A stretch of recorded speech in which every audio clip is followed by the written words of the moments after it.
Bismillahirrahmanirrahim. Assalamu alaikum. Functional Theories of Translation, Chapter 5. And the reference book is Introducing Translation Studies, Theories and Application by Jeremy Monday. And first functional theory is Katrina Ree's early work on text type and Mary Snell Hornby's integrated approach. Before discussing first theory, let's discuss what are different functional theories of translation. So first theory is text type theory, second is translation action, third is corpus theory, and fourth one is text analysis model. Let's discuss first theory, text type, that was presented by Katrina Rees. Katrina Rees' work in the 1970s builds on the concept of equivalence but views the text rather than the word or sentence. Katharina Reiss जो है वो एक German linguist थी और translation scholar की थी। ये translation studies में इनका बहुत बड़ा नाम है और स्कूपस थ्योरी की ये को फाउंडर मानी जाती है। अब कैटरीना रेस ने अपने एक वर्क जो उन्होंने 1970 में लिखा इक्विवेलेंस के कॉन्सेप्ट पर जो है वो बेस कर रहा था बट वो जो है उसमें जो है वो टेक्स्ट की टाइप्स को जो है वो बॉदर करती हैं, वो टेक्स्ट को देखती हैं बजाय कि वो वर्ड्स को और सेंटेंस को। Her functional approach aims initially at systemizing the assessment of translations. अब उनकी जो फंक्शनल अप्रोच है उसका मकसद क्या था, वो जो ट्रांसलेशन को असेस कैसे करना है कि कैसी कैसी ट्रांसलेशन होती है उसको सिस्टमाइज करना चाहती थी, उसको एक पैटर्न में लाना चाहती थी। It borrows Karl Buchler's three-way categorization of the functions of language. अब कैटरीना रेस जो है वो क्या करती हैं, कार्ल बुकलर भी जो है वो एक लिंग्विस्ट था, इसने भी लैंग्वेज फंक्शन को तीन हिस्सों में डिवाइड किया था। तो कैटरीना रेस जो है वो वहीं से ये आइडिया बोरो करती हैं और बताती हैं कि टेक्स्ट की क्या टाइप है, कितनी टाइप है, किस किस सिचुएशन में ये यूज़ किए जाते हैं और कैसे यूज़ करना है।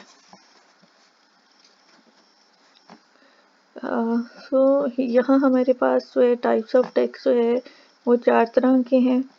फर्स्ट हमारे पास इंफॉर्मेटिव है, सेकंड हमारे पास एक्सप्रेसिव टाइप है, third is operative type and third is audio medial type.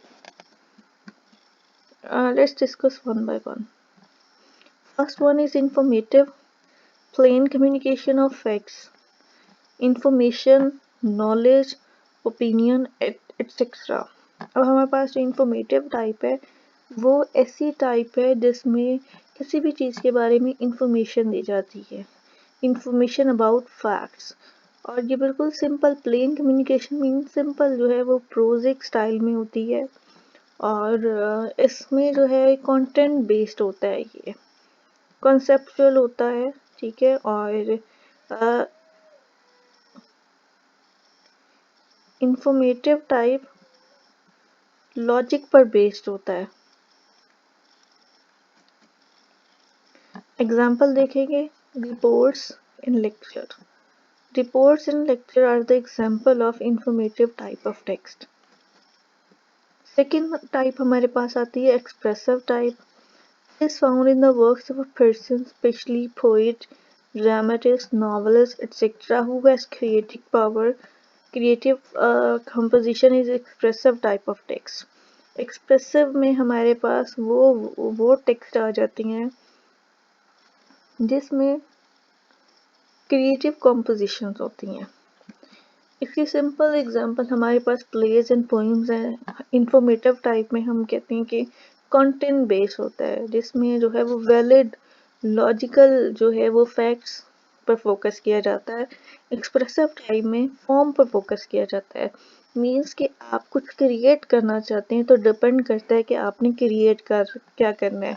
अगर आपने पोइम क्रिएट करनी है तो आप पोइम के जो है वो स्ट्रक्चर को, पोइम के फॉर्म पर फोकस करेंगे। अगर आपने प्ले लिखना है तो आप प्ले के स्ट्रक्चर पर जो है वो फोकस करेंगे। थर्ड हमारे पास टाइप आती है operative. The aim of the appellative function is to appeal to or persuade the readers or receiver of the text to act in a certain way।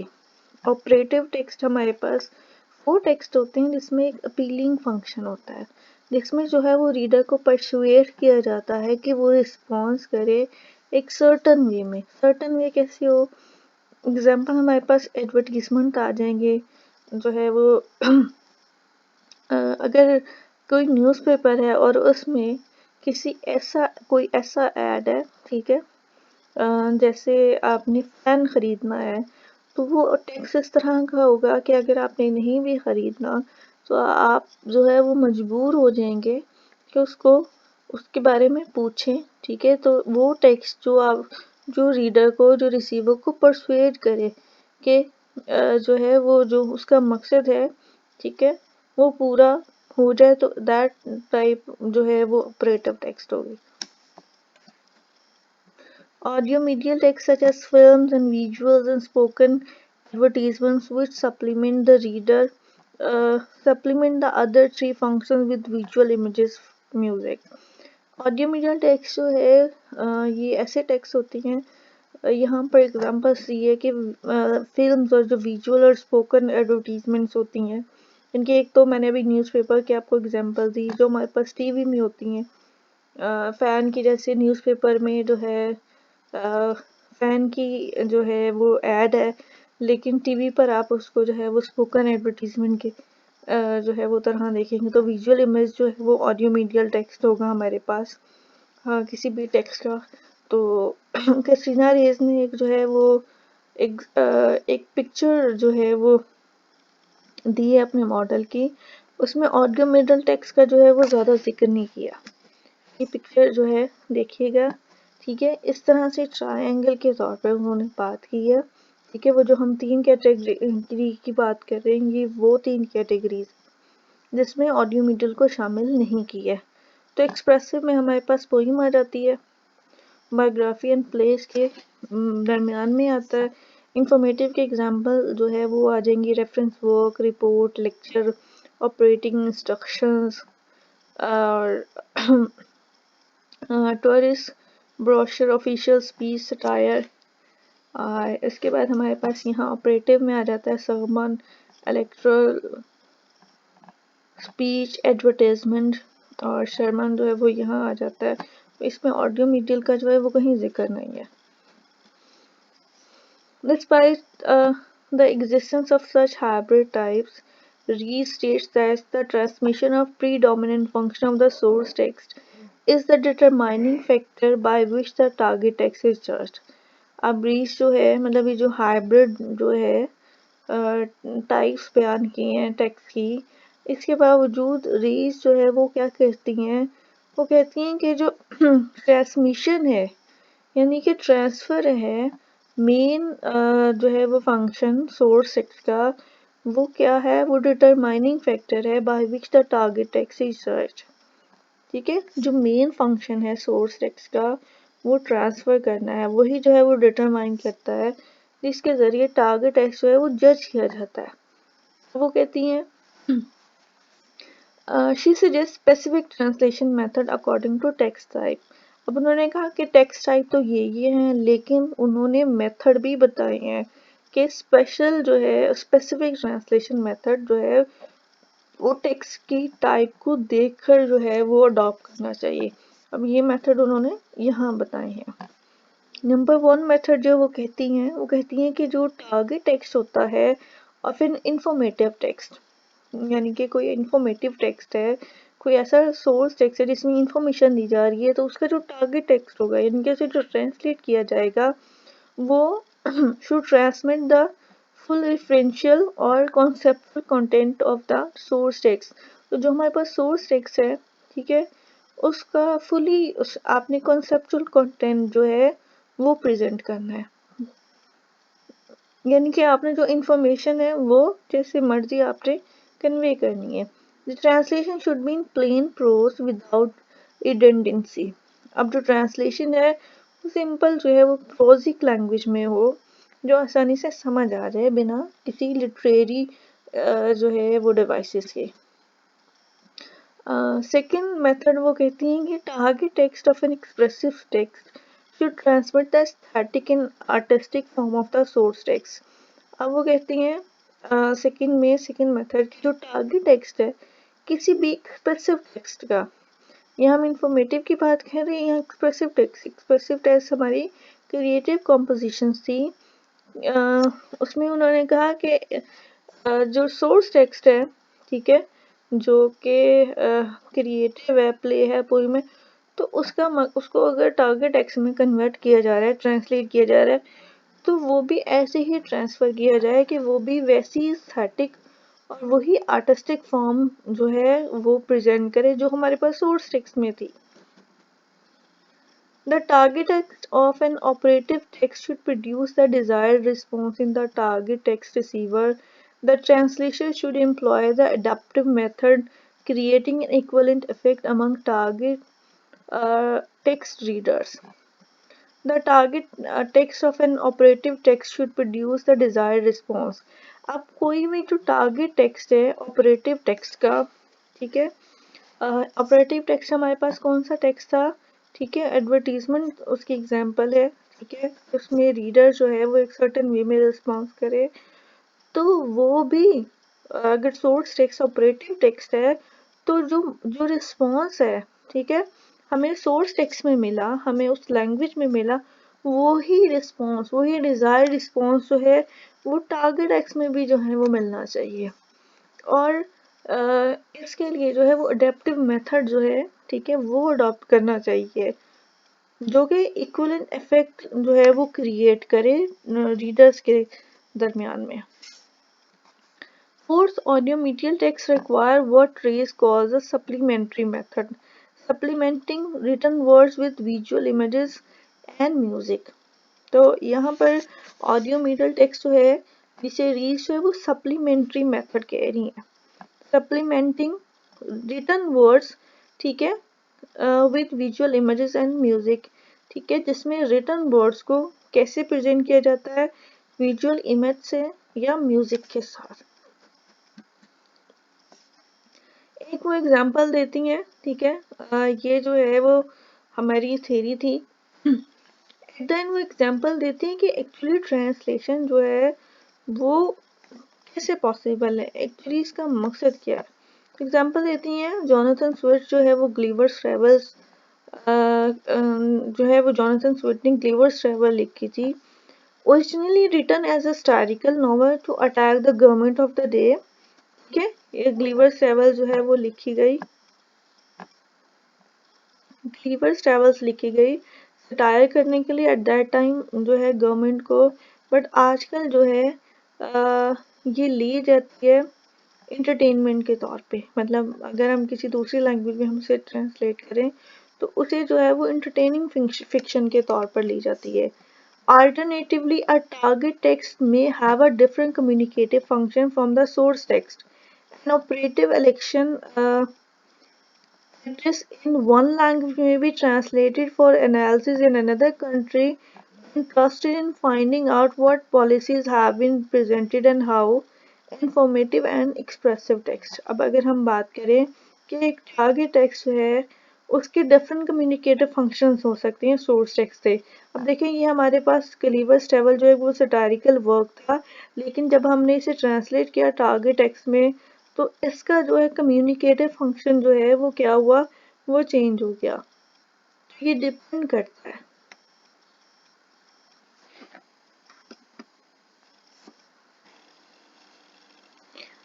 Let's discuss now Mary Snell Hornby's integrated approach to translation studies।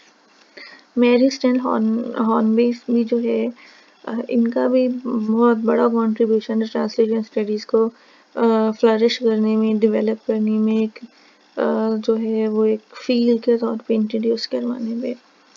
तो यहाँ पे integrated means जो है, अगर हम इसको first analyse करें तो इंटीग्रेटेड मीन्स के कई पार्ट्स को कंबाइन करके, ठीक है, कई चीज़ों को कंबाइन करके एक थॉट जो है वो यूनाइट कर दिया जाए, ठीक है। तो यहाँ पे इंटीग्रेटेड अप्रोच मीन कि बहुत सारी सेपरेट डिसिप्लिन को उठा के मैरी स्नेल हॉर्नबेस ने उन्हें यूनाइट कर दिया ट्रांसलेशन स्टडीज़ की फील्ड में। तो अपनी एक बुक ट्रांसलेशन स्टडीज़ में जो है वो ये अप्रोच प्रेजेंट करती हैं, एन इंटीग्रेटेड अप्रोच। विनी पे scholar, teacher and translator, teacher भी थी, ट्रांसलेटर भी थी, लिंग्विस्ट भी थी। मैरी स्नेल हॉर्नबे जो है वो क्या करती है, रिव्यू करती है और अटेम्प्ट करती है to integrate a wide variety of different linguistic and literary concepts in an overarching integrated approach to translation. तो वो क्या करती हैं, मैरी स्नेल हॉर्नबे रिव्यू करती हैं और अटेम्प्ट करती हैं, ठीक है, कंबाइन करती हैं, ठीक है, एक वसी लेवल के, ठीक है, लिंग्विस्टिक और लिटरेरी कॉन्सेप्ट को क्या करती है, जो लिंग्विस्टिक कॉन्सेप्ट से और लिंग्विस्टिक कॉन्सेप्ट से उनको यकजा कर देती है, और इसको जो है वो इंटीग्रेटेड अप्रोच का नाम दिया गया। Snell Hornby notably borrows the notion of prototypes for the categorization of text type. अब स्नेल हॉर्नबे जो है वो भी क्या करती है, बोरो करती है, उधार लेती है, कौन सा नोशन, कौन सा आइडिया, प्रोटोटाइप का, for the categorisation of text type, यानी कि उसने टेक्स्ट टाइप की कैटेगराइजेशन को, सब डिवीजन को बताने के लिए उसने भी प्रोटोटाइप का जो कॉन्सेप्ट था वो बोरो करती है। वो depending on the text type under consideration, text type जो हम डिस्कस कर रहे थे कैटरीना रेज की थ्योरी को, ठीक है, उस पर डिपेंड करते हुए, उसको कंसीडर करते हुए अब जो है वो स्नेल हॉर्नबे जो है वो इंक्लूड करती है अपनी अप्रोच में कल्चर हिस्ट्री को, लिटरेरी स्टडीज, जितनी भी लिटरेरी स्टडी है, लिटरेचर की स्टडी को, ठीक है, उसमें सोशियो कल्चर भी आ जाता है, एरिया स्टडी भी आ जाता है, और legal, economics, medical, scientific translation, ठीक है, इन सारी ट्रांसलेशन को जो है वो कंबाइन कर देती है, ठीक है, इन सारी ट्रांसलेशन को वो जो है वो इंक्लूड करती है। The study of the relevant specialised subjects, वो इन सब की बात करती है, इन सारी फील्ड्स की, इन सारी डिसिप्लिन को यूनाइट करके वो एक अप्रोच की एक जो है वो एक बात करती है। स्नेल हॉर्नबेस की जो है, जो थ्योरी है, जो अप्रोच है, वो इस पिक्चर को देख के हम अच्छे से समझ सकते हैं। अब ये देखें, हॉर्नबेस ने जो अपनी डिवीजन है वो इस तरह से की है, इसको 6 लेवल्स में जो है वो डिवाइड किया, और इन 6 लेवल्स को ABCDEF का नाम दिया गया है। अब सबसे पहले जो ए लेवल है उसमें उन्होंने लिटरेरी ट्रांसलेशन, लैंग्वेज ट्रांसलेशन और स्पेशल लैंग्वेज ट्रांसलेशन को एक कॉन्टिनेम में रखा है, एक लेवल में रखा है। उसके बाद यहाँ दूसरे जो है वो बी लेवल में वो डिफरेंट जो है वो बेसिक टाइप्स की बात करती हैं, टेक्स्ट टाइप्स की बात करती हैं। और जो सी लेवल है इसमें नॉन लिंग्विस्टिक डिसिप्लिन की बात करती हैं, नॉन लिंग्विस्टिक ट्रांसलेशन की, कल्चर हिस्ट्री आ गया इसमें, सोशियो कल्चर और एरिया स्टडी आ गया, स्टडीज ऑफ स्पेशल सब्जेक्ट्स आ गया। और डी लेवल में वो ट्रांसलेशन प्रोसेस की बात करती हैं कि क्या ट्रांसलेशन का प्रोसेस है, जैसे यहाँ पे creative expansion of language norm जो है वो स्कोप आ गया, कॉन्सेप्चुअल आइडेंटिटी आ गई, इसको भी फर्दर 3 पार्ट्स में जो है वो डिवाइड किया है, shifting, communication function, information function. Then ई में हमारे पास जो है वो लिंग्विस्टिक से रिलेटेड जो एरिया है, जो ट्रांसलेशन है रेलिवेंट टू लिंग्विस्टिक, उस पर जो है वो बात करती हैं। कंट्रास्टिव ग्रामर, कंट्रास्टिव सिमेंटिक्स, जो लिंग्विस्टिक आइटम है इस लेवल में वो सारे आ जाते हैं। और सबसे लास्ट में एफ में जो है ये लो लेवल का जो है लेकिन इसमें जो है वो साउंड रिदम फोनोलॉजिकल इफेक्ट्स जो है वो आ जाती हैं। ये सारे जो है कंबाइन करती हैं हॉर्न बेस, और इसको जो है इंटीग्रेटेड अप्रोच का जो है वो नाम दिया है।